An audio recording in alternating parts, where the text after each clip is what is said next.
Hi there, I'm Sarah, and welcome back to the Midlife Happiness Project. Have you ever thought about moving to a new town for a fresh start, but you're feeling completely overwhelmed by the thought of all of the potential challenges? Well, today I speak with Archna, and she decided to move with her husband to a town hundreds of miles away from where she raised her kids. They were searching for financial freedom and a new active lifestyle.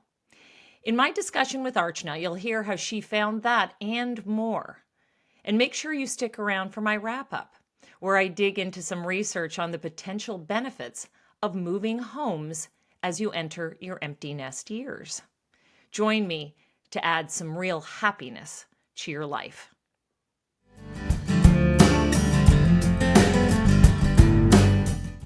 Okay, well, welcome back to the Midlife Happiness Project. And I am here with one of my very, very best friends, Archna. Hi, Archna. Hi, Sarah. How are you? I'm doing great. Okay, so Archna's got a great story. One actually that I can relate to, kind of having been through sort of a similar journey. So this is exciting for me. Archna is the mother to a son and a daughter, both who are out of the house. She's happily married. Mhm. And I should also say the mom to two dogs. She's a Yep. dog mom and that Yep. have a big part in her life. And as of recently, she's really introduced some big changes into her life. And I think that might have something to do with the thing that she's brought into her life to really add some new happiness. And Archna, what would that thing be? Moving. We lived in Los Gatos for the longest time, and that's where Sarah, you and I met through our daughter. And most of our life revolved around kids, as parents do. And when the kids became independent, meaning that they were no longer living in the house, we kind of looked around to ourselves and said, this is a lot of house for two people. Mm-hmm. At the time, we only had one dog. And I honestly did not want to work.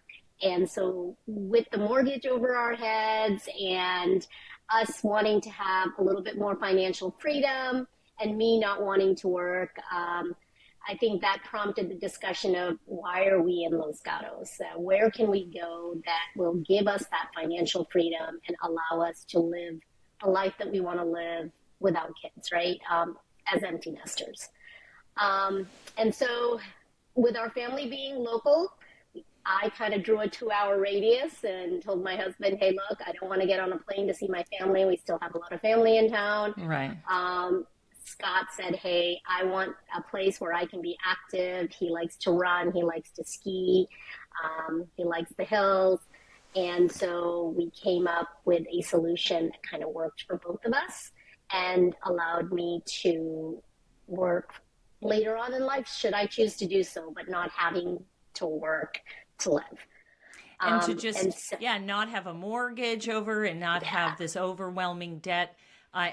It's very freeing and liberating, but it's worth mentioning. I know for people watching or listening, I know a lot of people have this idea that maybe they'll move, but it gets a little scary because even if you're not super jazzed about where you're living, the fact is it's comfortable. You probably mm-hmm, have your network of friends, you have a routine. It might, mm-hmm, again, might not be terribly exciting, but it's familiar, it's comfortable, it's what you know. And I think that for a lot of people, it's just that prevents them from actually moving. So, with all that in mind, how did you feel when you actually made the decision? Like, you know what? Let's just do this. Let's just go for it and actually sell the house and not talk about it, but do it. That must have been yeah. kind of scary. It was very scary, especially since we had aging parents that were nearby. And it's hard to leave that community that you've established, for a long period of time. I mean, our kids grew up there, so our friends were there, our kids' friends were there. This was home for them. So it was a very, very tough decision. But, at the end of the day, we really wanted to find the things that made us comfortable in life, and we didn't want to live for our kids. I'm here for my kids, but I didn't want to live for my kids. I'm here for my parents, and I Yes. didn't want to live for my parents. And so for me and for my husband, this was a happy compromise. It gave us an opportunity to still be close, and we're a Hmm. phone call away from our kids, as well as and we're near an airport. We're not going anywhere isolated where there's it's so Right. rustic that we don't have the creature comforts that we are used to. But it also gave us the flexibility that we didn't have to work right now, that we could go back to work. I mean, we're in our 50s. It's not like we're really, really old and we can't work because of Hmm. health reasons or any other reasons. But this gave us a tremendous outlook on just, hey, we can do this, Freedom. and Hmm. freedom. Yeah, we can travel. We can do all those things that we had put off until later, and we can do them now because it's kind of the perfect storm, right? Our parents are still mobile. They're still healthy. Our Hmm. kids are still, active, and they haven't Yep. settled down. So it gave us a chance to say, okay, why don't You we are take bringing advantage up, of this? you are bringing up, I mean, just full disclosure.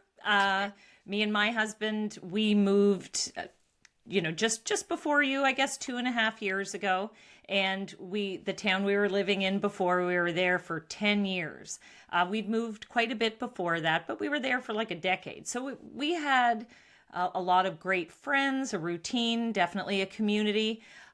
But everything you're saying really resonates with me because I remember my husband and I, we would talk about just this, that this particular period in our life where your kids aren't home, so you can make decisions basically for yourselves within So, reason. yeah, Um, right. and so that's liberating and freeing.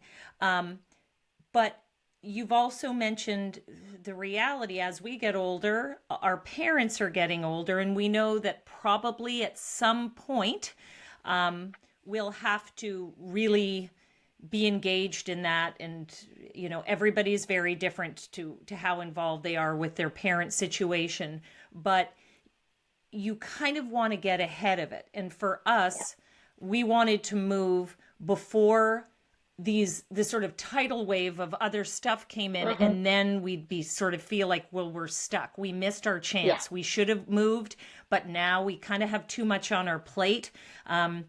And so I guess this is where we are.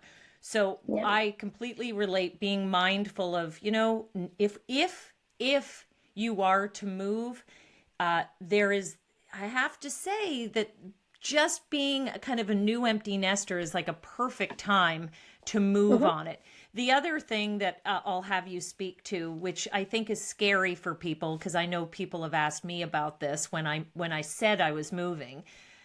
The general response is, "Well, you're moving somewhere. You don't know anybody. Anyone. Yeah. So how would that Yeah. work? You don't know anybody." And that is true. And it sounds like that was your Oh, experience. we received that argument as well. So many people here, your family's here. Why would you move to a strange new city or a strange new town? We didn't move out of state. We're still in state, but California is a big state. So you can go from one corner to another and Mm-hmm. feel like you're in a whole different world, right? The topography changes and Mm-hmm. the weather changes, and honestly, people change too, right? The communities are centered around different things. Mm-hmm. Silicon Valley is a very, very eclectic, diverse, people place where it's made up of transients, right? Everyone comes Mm-hmm. in and they're there for work, and then they grow their roots. And so your family, if you are lucky to have your family nearby, as we were, it was great. But your family becomes your neighbors, your coworkers, your kids' friends, people that you meet through your network, Mm-hmm. right? Um, the one thing that I will say though is it's easier to move now, while we're still active and mobile and Mm-hmm. we have interests that we can communicate and talk to people with, we can join different organizations, we can, go to meetups and go to parties and hang out at bars and whatnot. We're not at the point where we're, sequestered in our house because we're not healthy or we're not able to do that. So I think that moving right now is an easier transition. You can find your Mm-hmm. doctors, you can find your dentists, you Exactly. can find that network of, things that you might need. Um, it's easier now. At least for us, it felt like it was a lot easier now than it would be because we saw our parents go through it. Our parents moved to California for us, for their grandchildren. And it was harder for Right. them in their late 60s, 70s, to move from the East Coast to the West Coast or from the Midwest to the West Coast. It's more expensive. And then all of their emotional attachment is around their kids, right? Mm-hmm. Whereas right now we don't have that. We have that tether, but we also have other tethers that we can also branch out and take advantage of. And I think that that's a very, very scary thing to do, but it's much less scary now than it Mm-hmm. would be had we waited another maybe 10, 15 years. And again, this is an Absolutely individual agree. thing. And it's also a couple thing too. You both have to be on the same page in order to do that. I was very strict about, hey, I wanted to be near an airport and I wanted to be within 2 hours of my family because I need that. I want to be closer to them. My husband was much more, and in the end, it worked out. He wanted to be in the mountains, and so he got the mountains. He got the skiing, and his parents eventually ended up moving back to the Midwest. So um, it was a win-win for him too. But it's much easier now, in my opinion. And I And think that, you gave yourself permission yeah, to yeah. make yourself a priority, right? And say, It's very this is what difficult to we do, mind want. you, for Yeah. especially I think for women because 20 years of my life was dedicated to the kids, and Mm-hmm. so even though I was working, all of my family, including you, Sarah, we met through our kids. We met through Mm-hmm. school sports. We met, my other friends I met through school functions. Um, it just happens that way. That becomes your family, and so now all of a sudden I had to reinvent myself. And part of the reinvent process is also getting to know who I am now as a person, because a lot of me has changed. I've gone from being, single and stupid to married and somewhat smart, and then having kids and becoming stupid again. And then working and now I have that flexibility to meet people and really discover the things that I had put off, and figure out if the things that I had put off are still really important to me. um, I think then it's a wonderful time. everything you're saying really resonates with me. And I have a couple comments kind of based on what you're talking about. Um, what's really interesting, it's all how you see things. So yes, it is easier when you live in a community and you have kids, because to your point, you're meeting them through school functions, sports. You can't help it. You quite literally don't even have to try. These Yep. opportunities present themselves and you have a network of friends. Wonderful. And so it's scary when you move somewhere and you don't have your kids as a catalyst, to Hmm. make these friendships. The flip side to it, though, is I think exactly I'm on point with, exactly what you're saying, which is true. The opportunities might not be there quite as much, but the relationships you forge are so unique and different now because Yeah. people are getting to know me, not, Hmm. oh, you're the mother of. And it Right. doesn't center around these kids that which of course you're happy to talk about your children, but you're getting to know people solely based on you share similar interests, you find each other Hmm. interesting, they have kids, maybe they don't have kids. And I completely relate to that. And that's what really has been one of the most sort of refreshing things for me personally. But the other thing that I wanted to mention, which you had we're talking about. And that's just that when you move somewhere and you, as you say, you reinvent yourself and you kind of put yourself out there, you're meeting your different people in different situations. I think it's worthy to mention to people who are listening who might be considering something like this, that all this is true. There's fabulous people no matter where you live that would absolutely love to bring you into their life and make you a friend. But Mm-hmm. it would be irresponsible, frankly, for us not to mention that it is work. It is The work. business of integrating Yeah. into a new community, meeting new Mm-hmm. people, there's plenty of opportunity, but Mm-hmm. it requires energy, enthusiasm, putting yourself out there. You can't move somewhere and expect that, the neighbors are going to show up with muffins knocking on your door saying, "Oh, ladies' night." It's Yeah. not quite like that. You have to put in the work, and maybe you can sort of chat about that, what your experience was. It is. It is a lot of work, and it's very intimidating because as you move into a new community, you don't know the ins and outs. Right. You might move into a community where politics are a big thing for that community, and I'm not a politician. I don't follow politics, and so for me, that was a change. Um, I'm from technology, and I'm moving into a very small town where tech is not a big thing, right? So you have to really do figure out, first of all, what's important to you, because that's what's going to guide what organizations or the kind of people that you're going to eventually attract, and Mm-hmm. also the people that you want in your life, right, moving forward. And you're right.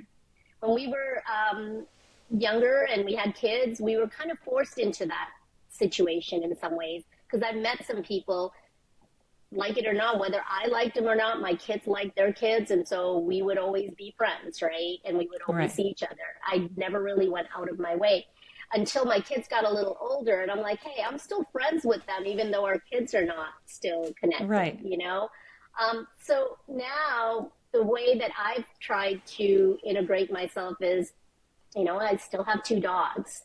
I still have to take them for a walk every day, and sometimes twice a day. So I connected with people at the local dog park. And the minute they know that you're coming in from out of town, well, then they share things. Oh, where's the local vet? Oh, are you looking for a housekeeper? Are you, Yeah. restaurants, movies? And so that's a great way to connect.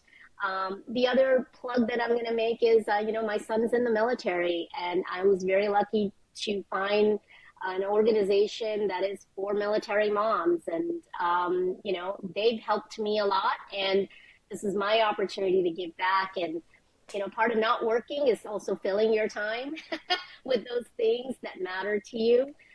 So that helped a lot.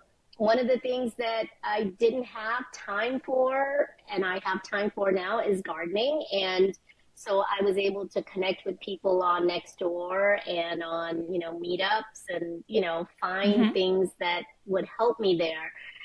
I didn't have space for a garden where I was growing up, and now I'm fortunate enough to have space for a garden and the weather for a garden. So, I'm kind of learning and bumbling along the way. I took a couple classes at the community college locally here. Very intimidating, but at the same time, you know, I've made some friends that way, and some friends I'm going to keep, and some friends I'm not. And that's kind of the way it goes. And it's also me. I'm finding friends on my own. And now I have to Yes. also integrate friends that my husband likes and that we could go out as a couple with. It's no longer kids. And so there's that too, where I have a set of girlfriends, and, it's really nice to go hang out with just girls and play bunco and, have a glass of wine or go to the movies. And then there's things that I do with my husband. And I'm blessed, 24 years of marriage, and we're still kind of connected and have a lot of things that we want to do. And he's dragging me along. When he goes running, I go hiking. So it's a great way to communicate. It's a great way to talk, because even though he's seen a lot more terrain than I have, we're still in the same park. And so we go there together and we come back together, and I do my hour of hiking and he does his hour of running. So we both have our alone time, but we also have our together Right. time. So So this big move then, it is really, it sounds like it's made you happy and contributed to your happiness on many levels. It kind of sounds like, well, physically, you are yeah, probably more active now than you ever have been. It's been yeah, done good things for your relationship, and it also sounds like it's sparked something in you. I mean, something, of course, this has to do also with the fact that, you're retired. But yeah. again, you're giving yourself permission to try new things, take classes. And like you had said, which I thought was really interesting, and I think a lot of people can relate to this, is you're kind of getting to know the person you are now. And, hmm we're not always the same. We grow, and some people change more than others. But the fact that you really recognize that and you're introspective, I think that's really interesting, because I think a lot of people can relate to this. This is who I am. This is always what I've done. This is always the type of people I would hang out with, or this is how I spend my time. And when you get a little bit older, and we're in this unique position this time in our life, it's sure those things might be fine and well, but I don't know. I have friends who've wanted to learn another language, or, hmm they've just said, enough of this. I want to go pursue something different. hmm And, it's just, you're an ever evolving person. I think the key word there is permission. I think that when we have kids at home and we have a career and we're trying to juggle the home life with the work life Yes. and try to achieve this work life balance, there's very little time in that work life balance for us. So, at least for me, I always put myself at the bottom. And now I don't have any more excuses.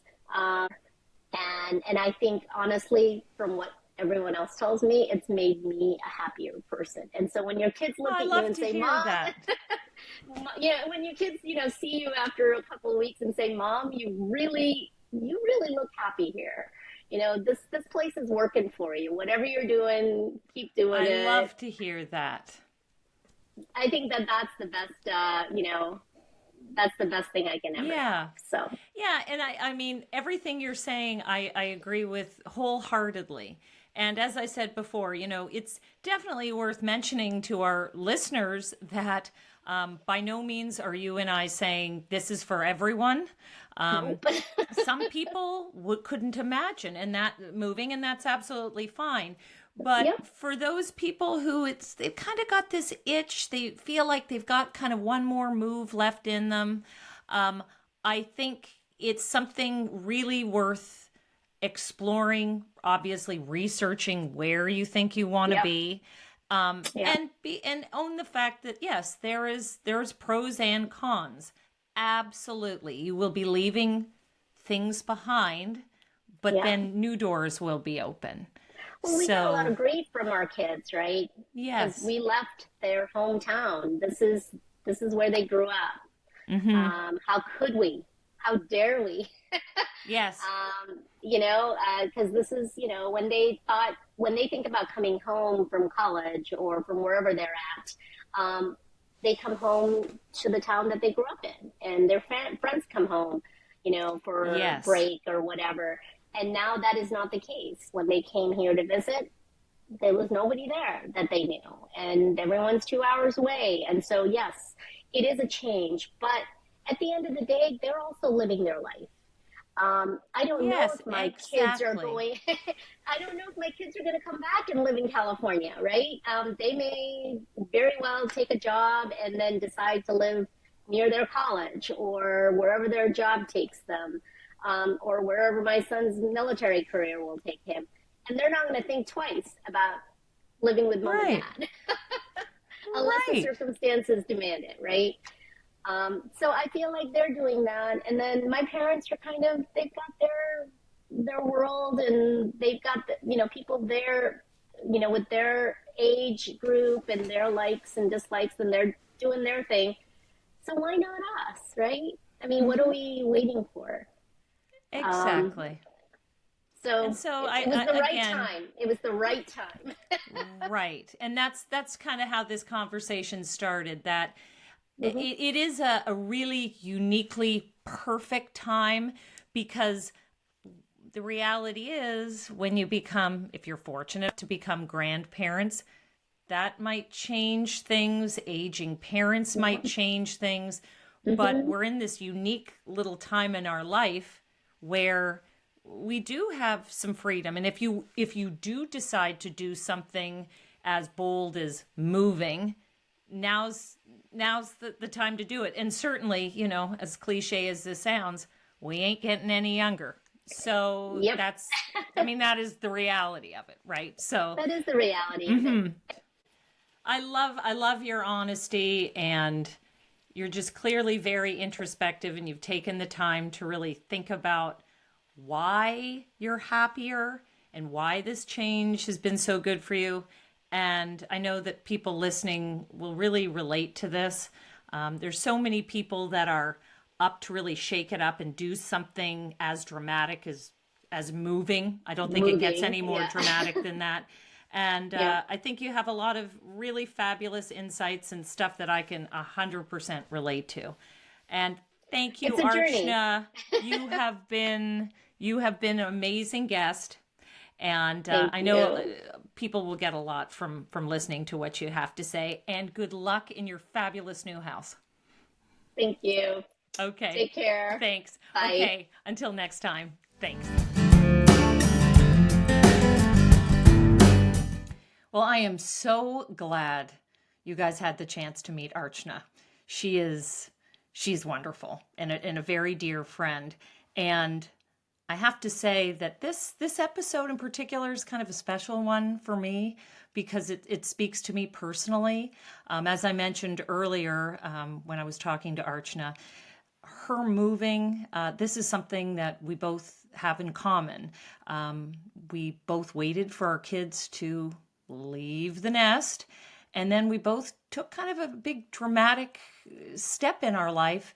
And not only did we move, or that is to say, leave our house and move out, but we took that extra crazy step of trying life in a completely different place, leaving our friends and our comforts and our daily routine behind, and tried something new. So we both have that in common. And as I said before, it's a big thing to embrace in your life, and it definitely takes courage. I will say that. And this phenomena of empty nesters moving into a different house is a pretty common one. In fact, Gen Xers, and by Gen Xer we mean people born between 1965 and 1980, they make up the largest group of new home buyers as compared to other generations. So it's kind of interesting, because I think a lot of us think, oh, most people just sort of hunker down and stay in the same house that they've been in for years, regardless of when their kids leave the nest. And the reality is, there's a great number of us who do just the opposite and see this as an opportunity to move. In fact, I might have done a little bit of research. A survey by the National Association of Home Builders found some interesting little facts here. Gen Xers are moving pretty far, actually, from their previous home, an average of about 70 miles. So I think we can safely say you are moving away from all that you've known. And about half of all Gen X home buyers are looking for single level homes. We definitely fell into that category. When we moved, that was one big decision to to decide to move to a different town, but then you're left thinking, okay, well, what is it that we're looking for? What is this home that we're looking for? And in our case, we knew we were looking for our forever home. And I think a lot of people can relate to that. And so we had to be honest with ourselves and think, we're not going to be this age forever. So we fell into that category, looking for a home, single level. Maybe we wouldn't be walking up and down stairs forever. And our priorities had changed, right? Since when we had our young kids, when you want a big yard, and when you get a little bit older, all of a sudden, maybe those things aren't as appealing. And you don't really have the time or the energy to deal with maintaining your house. So this idea of sort of your priorities changing, not just in your life, but what you're looking for in terms of a house. And Gen X buyers are not actually downsizing. They're looking for slightly larger houses, moving from an average of about 1,900 square feet to a home of about 2,300 square feet. So that's interesting too, because you do hear a lot about people saying, oh, well, we don't need the space. Maybe we'll move into a smaller home. When the reality is that doesn't appear to be the case for most people. And I know that for Archna and myself, yes, our priorities of our house needs changed, but it wasn't that really inspired our get up and go, our sort of keenness to actually get up and move somewhere else. It was that we wanted another adventure, and we were up for relocating somewhere and meeting new people and having new experiences. And we figured, you know what? We still had another move left in us, because I know we can all agree the actual business of moving is a nightmare. No doubt about it. But if you're up for it and you sort of, like I say, like you think you still have another move left in you, and you recognize that, it is a lot of work to start fresh somewhere else, but it's also so exciting, but definitely not for the faint of heart, not for anybody who's really not up for the challenge, because it is a lot of work. Anyway, so glad you got to meet Archna, and it was a special episode for me. On that note, hope to see you guys for our next episode, and thanks again for watching or listening to the Midlife Happiness Project.